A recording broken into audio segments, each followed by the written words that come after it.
Assalamualaikum warahmatullahi wabarakatuh. Pada pertemuan 9 ini, kelompok kami ingin membahas materi tentang kerangka dasar ajaran Islam, yaitu akhlak. Sebelum membahas materinya, izinkan kami untuk memperkenalkan diri terlebih dahulu. Sebelumnya, perkenalkan saya Herliana Putri, Prodi Akuntansi S1 dengan NIM 231011200606. Perkenalkan, nama saya Nurul Aprilia Sumaya. NIM saya 231011200300. Oke, baik, kita langsung aja masuk ke materi yang pertama, yaitu mengetahui hakikat dan pengertian akhlak. Nah, apa sih yang dimaksud dengan akhlak itu? Nah, akhlak ini berasal dari bahasa Arab, yaitu hulukun, yang berarti perangai, tabiat, adat, atau halkun, yang berarti kejadian, buatan, ciptaan.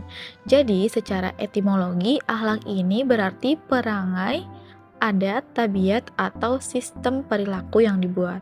Nah, sedangkan secara terminologi ini, akhlak itu adalah suatu kondisi jiwa yang memberikan dorongan untuk melakukan perbuatan-perbuatan yang tanpa memerlukan pemikiran. Akhlak juga merupakan sifat yang tumbuh dan menyatu di dalam diri seseorang. Dari sifat yang ada itulah yang terpancar sikap dan tingkah laku perbuatan seseorang, seperti sifat sabar, kasih sayang, atau sebaliknya, pemarah, benci, dendam, iri, dan dengki, sehingga memutuskan hubungan silaturahmi. Nah, akhlak ini merupakan sifat yang tertanam dalam jiwa yang menimbulkan macam-macam perbuatan dengan gampang dan mudah, jadi tanpa memerlukan pemikiran dan pertimbangan. Dalam ensiklopedia pendidikan disebut bahwa akhlak ialah budi pekerti, watak, kesusilaan atau kesadaran etika dan moral, yaitu kelakuan baik yang merupakan akibat dari sikap jiwa yang benar terhadap kholiknya dan sesama manusia. Jadi pada hakikatnya, huluk atau budi pekerti ini atau akhlak adalah suatu kondisi atau sifat yang telah meresap dalam jiwa dan menjadi kepribadian, hingga dari situ timbullah berbagai macam perbuatan dengan cara spontan dan mudah tanpa dibuat-buat dan tanpa memerlukan pemikiran. Nah, selanjutnya kita masuk ke ruang lingkup akhlak. Dalam ruang lingkup akhlak ini, akhlak terbagi menjadi dua macam, yaitu ada akhlak terpuji atau yang dinamakan dengan akhlakul karimah, dan juga ada akhlak tercela atau akhlak mazmumah. Seseorang yang memiliki akhlak terpuji dan tercela ini karena dipengaruhi oleh hati yang terdapat pada sanubari yang terdalam. Perbuatan terpuji dan tercela dalam lingkup akhlak bukan didasarkan pada pertimbangan akal, tradisi atau pengalaman, tetapi karena bisikan hati nurani yang ada pada setiap orang itu sendiri. Akhlak mahmudah yang pertama ini ada akhlak terhadap Allah.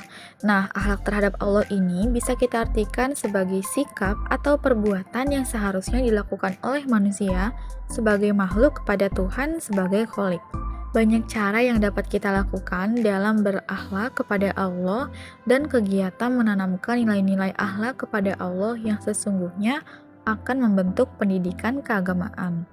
Nah, contohnya seperti banyak yang diungkapkan dalam Al-Quran, seperti tidak menyekutukan Allah, bertakwa kepada Allah, ridho dan ikhlas dengan keputusan Allah, bersyukur terhadap segala nikmat Allah, dan juga yang terakhir ada memohon ampun dan kembali kepada Allah. Yang kedua ada akhlak terhadap sesama manusia. Banyak sekali rincian yang dikemukakan Al-Quran berkaitan dengan perlakuan terhadap sesama manusia. Petunjuk mengenai hal ini bukan hanya dalam bentuk larangan melakukan hal-hal negatif seperti membunuh, menyakiti badan, atau mengambil harta tanpa alasan yang benar, melainkan juga kepada menyakiti hati dengan cara menceritakan aib seseorang di belakangnya, tidak peduli maupun aib itu benar atau salah.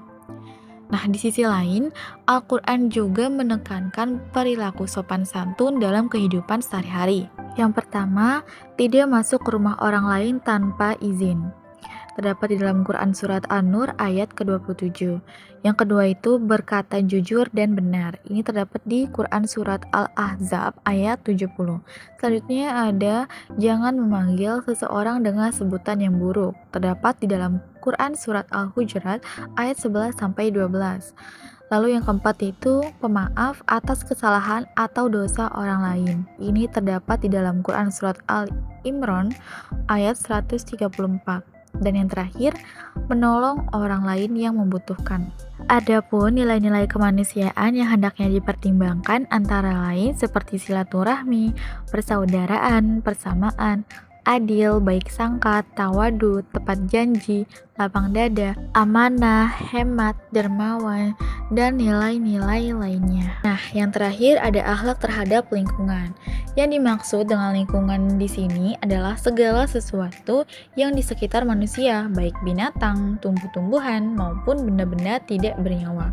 Pada dasarnya, akhlak yang diajarkan Al-Quran terhadap lingkungan bersumber dari fungsi manusia sebagai khalifah.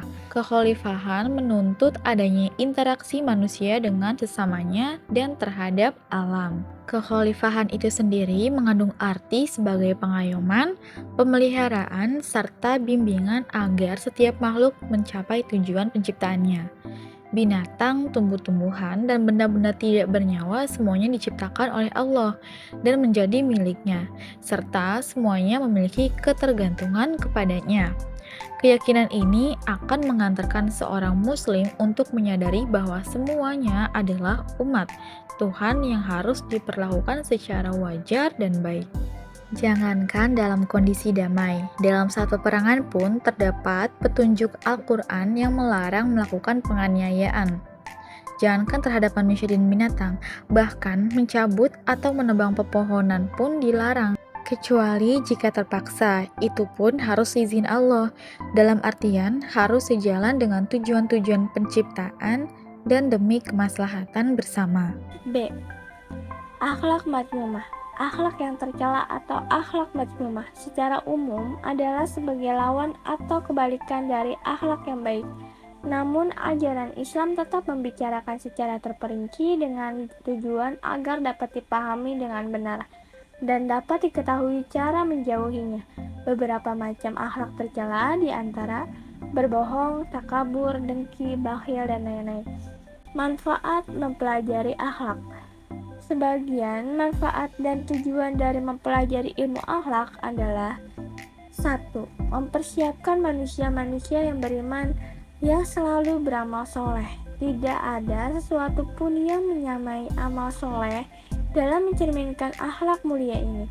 Tidak ada pula yang menyamai akhlak mulia dalam mencerminkan keimanan seseorang kepada Allah dan konsistennya kepada manhaj Islam. 2. Mempersiapkan insan beriman dan soleh yang menjalani kehidupannya sesuai dengan ajaran Islam, melaksanakan apa yang diperintahkan agama dengan meninggalkan apa yang diharamkan, menikmati hal-hal yang baik dan dibolehkan serta menjauhi segala sesuatu yang dilarang, keji, hina, buruk, tercela, dan munkar. 3. Mempersiapkan insan beriman dan soleh yang bias berinteraksi secara baik dengan sesamanya, baik dengan orang muslim maupun non-muslim, mampu bergaul dengan orang-orang yang ada di sekelilingnya, dengan mencari ridha Allah, yaitu dengan mengikuti ajaran-ajarannya dan petunjuk-petunjuk nabinya. Dengan semua ini dapat tercipta kestabilan masyarakat dan kesinambungan hidup umat manusia. 4. Mempersiapkan insan beriman dan soleh yang mampu dan mau mengajak orang lain ke jalan Allah, melaksanakan amar ma'ruf nahi munkar dan berjuang fi sabilillah demi tegaknya agama Islam. 5. Mempersiapkan insan beriman dan soleh yang mau merasa bangga dengan persaudaraannya sesama muslim dan selalu memberikan hak-hak persaudaraan tersebut, mencintai dan membenci hanya karena Allah, dan sedikit pun tidak kecut oleh celaan orang hasad selama dia berada di jalan yang benar.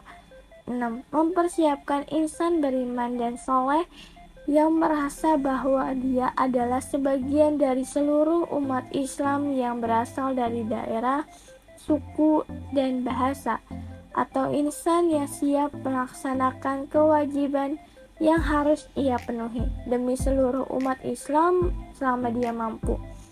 7. Mempersiapkan insan beriman dan soleh yang merasa bangga dengan loyalitasnya kepada agama Islam dan berusaha sekuat tenaga demi tegaknya panji-panji Islam di muka bumi ini, atau insan yang rela mengorbankan harta, kedudukan, waktu, dan jiwanya demi tegaknya syariat Islam.